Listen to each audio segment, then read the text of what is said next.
Greetings, everyone, and welcome to another amazing episode of Beyond Boardroom Business. I'm your host, Coach Stephanie, and tonight is another amazing episode. You definitely want to watch this, especially if you want to learn more about credit. My guest tonight is full of information, and make sure you capture all of his contact information during this episode. So without further ado, let's just bring on Mr. Anthony West. How are you tonight, sir? All right, I'm doing fine. Thank you for asking, Coach Stephanie. And I Oh, appreciate the chance to be on your platform, on your yes, podcast yes, to educate people about my book. yes. As an author, from one author to another, welcome. But let's just start from the beginning. Who is Anthony West? Well, I have a simple upbringing. I was born in Griffin, Georgia. Um, I mean all A's and B's. I graduated 3.5 from Griffin High School in an honor class. Um, I went on to, I like playing my Henry Selmer alto saxophone.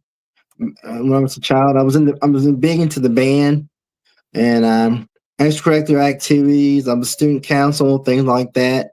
Because I always was an inquisitive child, and I wanted to learn as much as possible because I really thought that some people talk about this in ancient philosophy that knowledge is true power. And I always wanted to know the truth behind everything. You know what I'm saying? Like, what's the real deal? I went to school at Brevard College and a 2-year performance degree, associate and degree in music performance. Went on Appalachian as a music to be a music teacher, but I started not to like it. So I went to University of West Georgia in Kelton, finished up with early childhood education degree at 95. From there, they weren't hiring teachers. There was a teaching freeze for about 2 or 3 or 4 years. So during that time, I went in the United States Army. Um, got hurt. I received 100% disability from the United States Army, and but I went to work. I was able to work still, so I worked at AT&T, and I learned the corporate world. I learned about the pros and cons of being in the corporate world. I did that for 3 years, and then my last day of work was December 31st, 2000, and I became permanently, totally disabled. Oh, wow. And I've not worked a job since. Well, I did part-time job back in 2004, 2005, doing little things. The Ticket to Work program, the state of Georgia sponsors that. And I was doing little things to keep myself occupied because with all this free time and nothing to do, like they say, idle time is the devil's time. So, um, but I realized after a while, I'm like, I couldn't work anymore. My problems about my health and things like that were going to keep me from working again. So in time, I thought about things, especially during the pandemic back in 2020, when everybody was locked in for those 4 weeks in the state of Georgia, especially. And in other places, it was longer. Some places it was shorter time. But I started writing my book during that period of time. I was like, I was doing a poetry book. My poetry was so. But one thing I knew about that I always talked to my friends about was about how to get credit and how for some people it was easy, for other people it was hard, but for me it was always easy.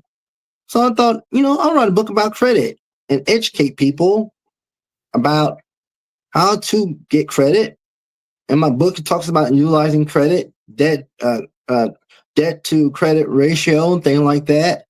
And I finished this. I worked on it from 2020, and I did 3 revisions Okay. before I published the book. And I finally got a product out that I like, and I love the book. I mean, I believe it's changing people's lives and helping people live better and more fulfilling lives. Mm, And also the title of my book, I generated that title because it can work for personal, but also you can also use parts of the book when it comes to your business credit as well. Because getting credit is it's a journey. It's a journey. You know what I'm saying? It's not a final destination because you can always have in time. The only way that it's a final destination when you max out your scores in all 5 areas of getting credit. And once you do that, you'll have an 850 and you'll be able to do whatever you want to do mm. with an 850 score. Get a car with 0% interest, get a house with 0% interest, things like that. Whoa. And you'll be living your best life. Yeah, definitely. So can you explain what is credit and what's the purpose of credit in layman's terms? When a person, especially with personal credit, when a person wants to buy something, they go to a corporation or a person that loans money and they're like, I need to buy a car. And they will extend you credit based on your credit worthiness. Some people are in a low credit area, a risky situation. Some people have medium credit. Some people have good credit. But the better your credit is, the more things you can buy and more discounts and special rates and promotion you can get. So you're going through life with a 500 score, which is a poor score on a FICO score 8, you're always going to be paying higher interest rates because the loan person is going to give you, or a company is going to give you credit, and their intent is to charge you interest on top of that to make themselves a profit and for you to be able to buy what you want to buy. And with a poor score, you will always be paying 35, 40% interest rate. I even heard people paying 60% interest rate. You want the lowest interest rate possible so you're not paying back all that finance, those credit, loan charges. So that's what credit is used. And also, I tell people in my book, my one part of my book specifically, credit is to be used majority of the time when you need to buy a big ticket item like a washing machine or dryer. They usually cost about 2,100. LG costs for a dryer is 2,200. A washing machine 2,300. Most people don't have 4,500, $5,000 lying around, so they have to go somewhere like Walmart or they have to go somewhere like Best Buy um, to purchase that product. And if you don't have the money to cash and pay for it, credit is a way of getting today what you cannot pay for today. That's the best way I can sum it up as. Yeah, that's pretty good. And what is a good amount of interest? Uh, what's an average, or is there an average um, The best score? people, the best people, the best people who are living their best life. In my book, I quoted out that the people who are living the best life have an excellent FICO score 8. This transfers to FICO score 9, FICO score 10. A lot of people don't understand this, that there are 3 different types of FICO scores being used right now in the United States. Xfix, TransUnion, and Experian use FICO score 8, which is not forgiving.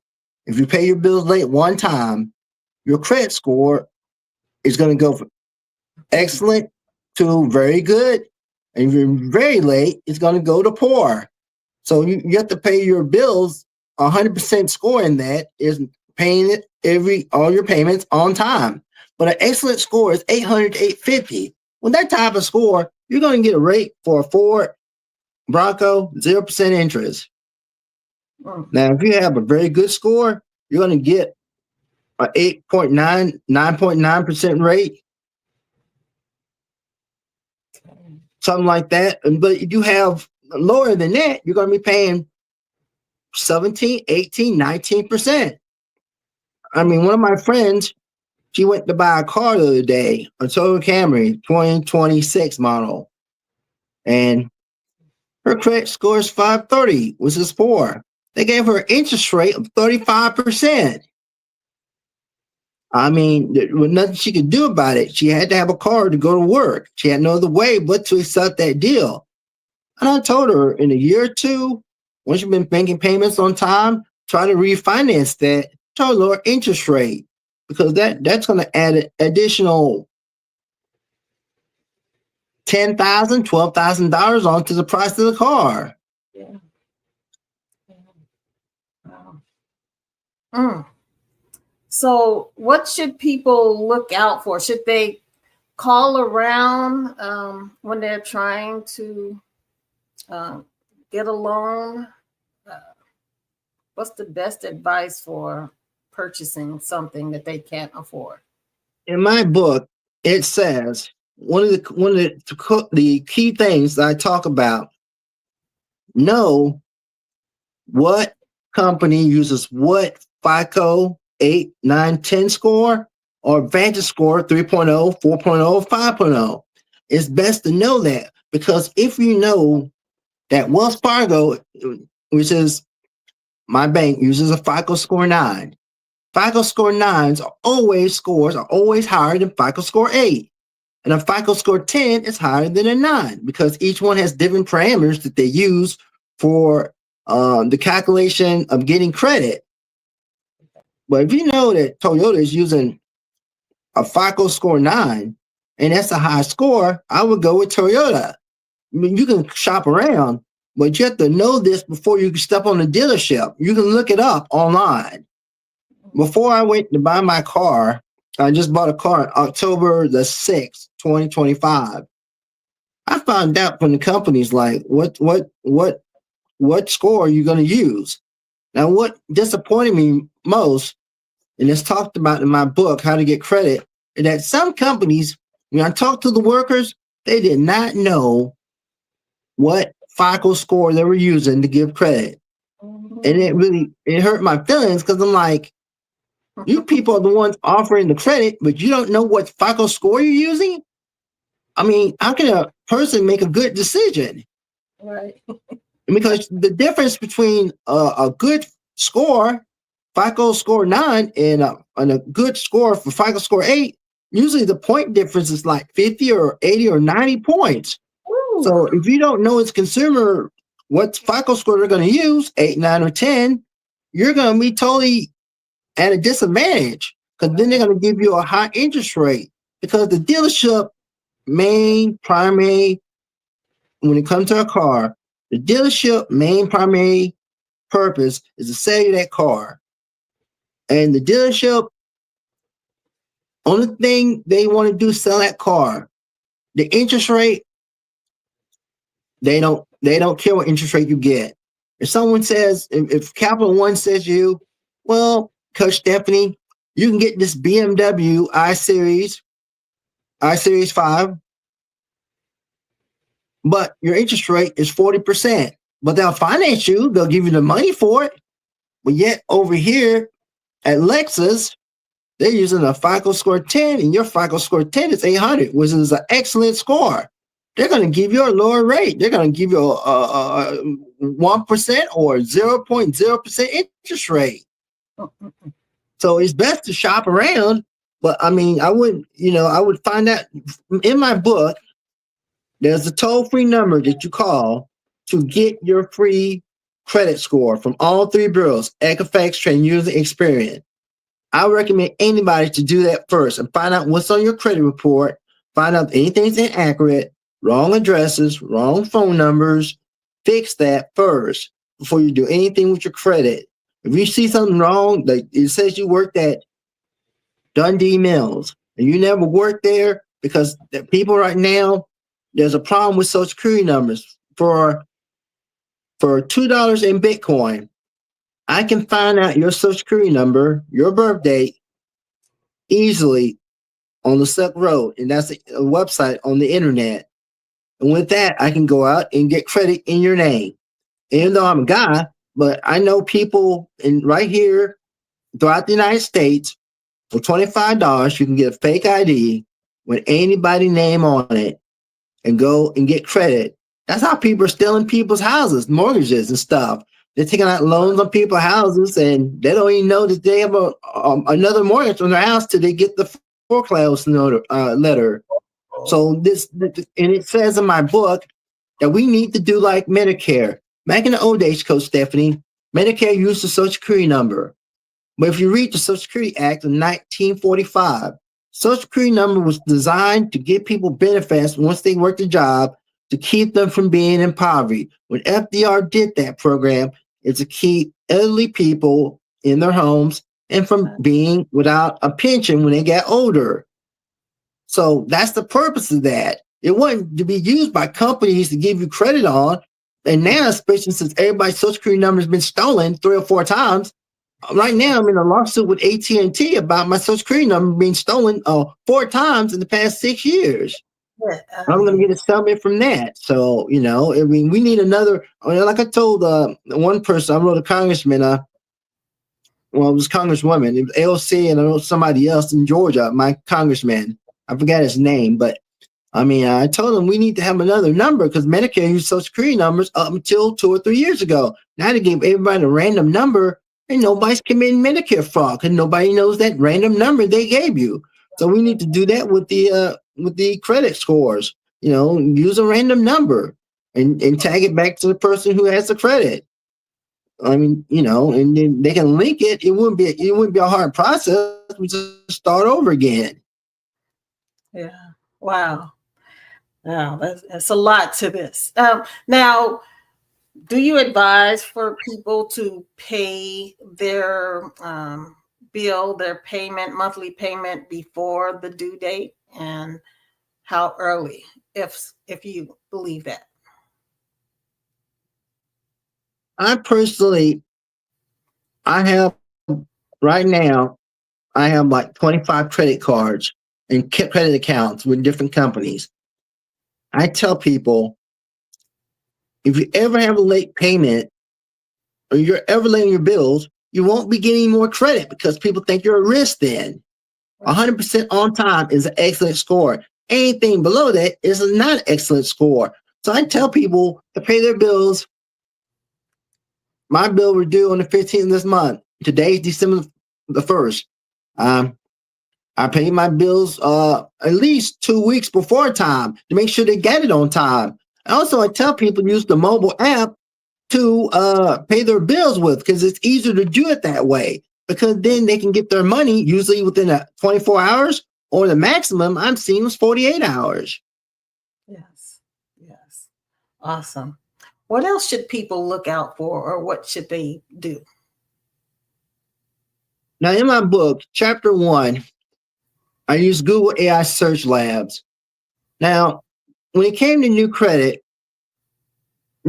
section says, new credit, give me a second, I have to pull this up. Okay. It says that for new credit score is 10% of your FICO score, whether it's 8, 9, or 10. Google AI Search Lab said the new credit window was 13 months. But in my book, I made an author decision to call it 2 years. Because if you apply for too much new credit fast, companies think that you're getting into debt. So that would trigger something alert for them to say, oh, this person just applied for 10 credit cards in a period of a year. Your risk assessment, it grows up higher. So even though you might be paying your bills on time. So people have to be careful about that when it comes to new credit. But once again, it's only 10% of your FICO score. Payment history is 35% of your FICO score. An amount owed or credit utilization is 30% of your credit score.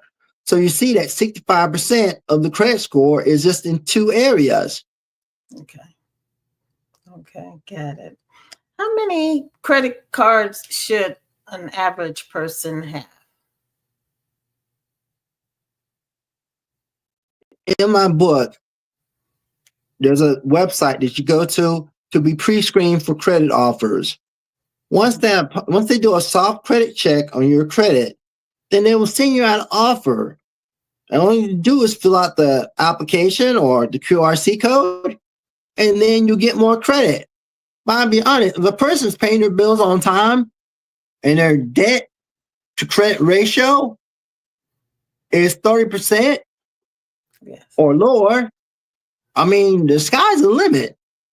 It really is. I mean, right now, I have 25 credit cards. And and personally, I filed bankruptcy 3 times in my life Okay. because I lost my job. I got disabled. Right. I filed bankruptcy for $105,000. I filed bankruptcy in 2010 for $50,000. And my last bankruptcy in 2020, December 20th of 2020, was $25,000. Now, I'm not using credit like I used to because I usually pay cash. But since I have credit cards that give me cash back and things like that, I can get free stuff on Amazon, which is, last year I got over $3,000 worth of free stuff on Amazon. So I mean, cash back is the way to go. Yeah. But the sky is the limit. As long as you're paying your bills on time, you will get more credit. They will not stop you. Now you might have an income. At a certain point, your income will not be enough to support. Let's be reasonable. If someone had 50 credit cards and they're only making $25,000 a year, their income is not going to be able to support their payments for those credit cards. They only use a few, but I'm just saying, the average person, if they had 40 credit cards, where would they put them all? Most wallets only care about the maximum. My wallet only cares about 12 or 13. Where would you put them all? It just comes inconvenient because you have to keep up with the different due dates. Every company has their own app now, or you have to go to a website to figure that out. And I'm just saying, keep it simple. And there was the 1 Minute Manager tells us, keep it simple. It was KISS. I think it's called Keep It Simple, Sam, because the guy was a positive thinker. Some people say keep it simple, stupid, but no, we're always positive here. We're about affirmations and positivity. Keep it simple, Sam. You know what I'm saying? So that's where, I read that book back when I was in Mexico in 2008. I read it in Spanish and I read it in English. It made a lot of sense. I mean, you have to be positive about if you're a positive person, even though I knew I had to file bankruptcy that third time, my attorney, James and Stanley Jr., has an office right here in Griffin, Georgia. The first thing he asked me, he said, Mr. West, and he asked me this back in 2010. Can I use him again? And when I filed bankruptcy in 2010, he asked me 3 simple questions. First question, can you pay back some of these people? I said, no, Mr. Stanley, I cannot. Do you have enough money for food, gas, and pay your electric bill? I said, my finances are ruined. No, I don't. Then he asked me a third question. Do you have assets? I said, no, Mr. Stanley, I do not have assets. He said, Chapter 7 bankruptcy. I paid my $1,400 this last time back in 2020, and I went on with my life. And now I have assets. I mean, I have stocks and bonds. So things are looking up for me. Yeah. But I did it with being able to borrow credit to do what I had to do till I had real money, positive income. Okay. So when it comes to having a business and want to have good credit for your business, is it anything different as opposed to personal credit that people need to be aware of? Business credit is is more complex than personal credit. Okay. It really is, because when you're paying employees, or if you're a sole proprietary person and you're living off a small income, because in America, smaller companies are failing at a rate of, what is it now, 60 per day? A minimum of 60 per day are failing. That's a minimum. Some days it's like 300. I mean, if a company needs to move from a their garage to a strip mall, they might need to put down at least for a rent, maybe 5,000, 6,000. And if you don't have good personal credit to fund your business, because that's how everybody gets started. Even Steve Jobs used his American Express card to fund his business. That's what was said in his book. Now, I have to take the guy for his word, may he rest in peace. But I mean, that's how most people start a business. They get their personal credit very high, and then they take a chance, and they live life, and they live and learn. That's true. I Okay. mean, you might make mistakes, but I mean, it's better to have tried and failed than Right. never to try. Some people get caught up in the failure reasons. Oh, I don't want to take a chance on myself. I don't want to do this. Even with my book, with my book, believe it or not, this book is funded by the VA, the Veteran Administration. They Oh, gave me the money to do. I found a way. One of my friends told me a loophole to find a way to get money for a book, wow. and I did it, and I hadn't looked back since. Right, Wow. right now my book is selling in personal finance. It's the top 4,000 books in personal finance. I mean, well, it's 4,101. But I mean, I didn't think it'd get that high. I mean, I'll be honest, because in personal finance, there's over like 2 or 3 million books. But some of the books aren't selling anymore because the author's either dead or they're too old to really promote their book and talk about it like they used to. Right. Okay. Wow. This has been incredible with the information you've given. Do you have any final words or anything that you would like to leave the viewers and listeners? One thing I like to say that I did not write this book to make money. No, I wrote this book for pure knowledge. The things I learned in this book have helped me out so well.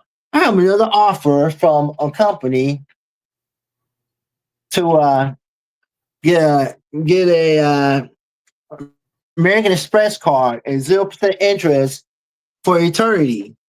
And I'm like, I mean, I really live that. Just the other day, I got an Apple Pay card. I mean, my book works. It has real life experience. I didn't have credit one time in my life. I got credit. Then I had limited credit the next time. But I filed bankruptcy 3 times in my life. 3 times. And each time I get credit. So I mean, this book works. The 10 steps in my book are tried and proven. I lived that life. I experienced that life, and I really put my heart into it. Now, chapter 1 is all AI, Google AI Search Lab definitions. If I were to do it today, and probably in 26, it's all be Gemini. Gemini's taking over the phones now, especially Android phones. Gemini is just the thing to use now. It's the tool. It's the AI. It'll probably be written that way. But when I started this book in 2020, Google AI Search Lab was all we had. But now the book is solid. It's going to help you. It's going to make your life better. And once you get, if you do the pre-screen offers, the website, they will send you pre-approved offers. And of the offers that I applied for with the pre-screen offer, I had 100%. They gave me the credit card of the soft credit pool, soft credit check. So I'm like, so it's guaranteed. It's guaranteed to work. It's like having money in the bank that you're going to pick up at a later date. I mean, it works. It's tried and trusted. All my friends are doing it, and they're having good results. So I hope that people get good results from my book. I mean, I want people to live better lives. I don't want you to be out there and you need $10,000 for this and you're not going to be able to get it done, or you have an emergency procedure, surgery or something, and you don't have insurance, but you have a credit card with $20,000 on it. Then you can do what you have to do and pay for it later on. And that's an emergency, and that's what credit was built for. Okay. And what's the name of the book again? How to get credit. A plan I, designed for people with no credit, people with limited credit, and people trying to reestablish credit after bankruptcy. So I cover every area. I yeah. got first base, second base, third base, and home plate all covered up. There's Wow. no reason why you shouldn't be interested in buying this book because Okay. if I can do it, anybody can do it. Your Right. mama, your grandmama, your cousin, Yes. anybody can do this. It doesn't take anyone special. And you can still do it if you only make $24,000 a year. You can still do my book as well as the person who makes $150K a year. Yes. It's going Yes. to work for everybody. Is it available on like Amazon? Yeah, it's Amazon, Barnes and Noble, Target, to carry for authors. Let's You, see, Kindle, iPhone, iBook. Yes, and it's going to be an audio book in the next 2 to 3 weeks. I'm gonna have an audio book for people that are blind because my author's like they have requests from. I didn't even think about this, but even you, Coach Stephanie, you said maybe you need to do an audio book. Also, another thing I picked from just a 5 minute conversation was a website. I have a website as well now, and people yes. can ask me questions and send me emails and from the website, Yes. which is www.anthonykwest.net. Net. Awesome. Wow. Well, thank you so much. I'm sure our viewers and listeners have learned a lot from listening to you tonight. And I truly appreciate you being on and giving us this information. Thank you so much. And I would love for you to come back in the future and give us some more tips on credit, if that's cool with you. Absolutely, Coach Stephanie. I appreciate your platform, your time. You coached me for like 5 minutes, and you made my life better just in 5 minutes. So, Coach Stephanie is a go getter, a good person, and if I can learn 10 things in a 5 minute conversation, I can learn so much more. If you were to coach me what I need to do to make my writing better and any other area that I need. Yes. Yes. Thank you so Yeah, I much. I want to learn really, how to do this podcast thing too. I hey. want to learn how to do this podcast stuff. It seems cool. This is my first podcast, and I feel honored to be on this show. Wow, that's awesome. Well, thank you so much. And again, you will be back and let's talk about it. I would love to share that information with you. So thank you. I would love to do that too. You're very welcome. Thank you as well. Peace. Okay, everyone. I hope you all enjoyed this episode tonight. And I mean, credit is so important, especially if you don't have the cash on hand. So definitely pick up his book. It's on Amazon, it's everywhere virtually. And his website, again, is anthonykwest.net. Anthony K. Net. anthonykwest.net. Thank you all again for watching us on Beyond Boardroom Business. Again, I'm your host, Coach Stephanie, and I look forward to seeing you all again next week. And until then, stay powerful, stay present, and stay prayerful. Peace.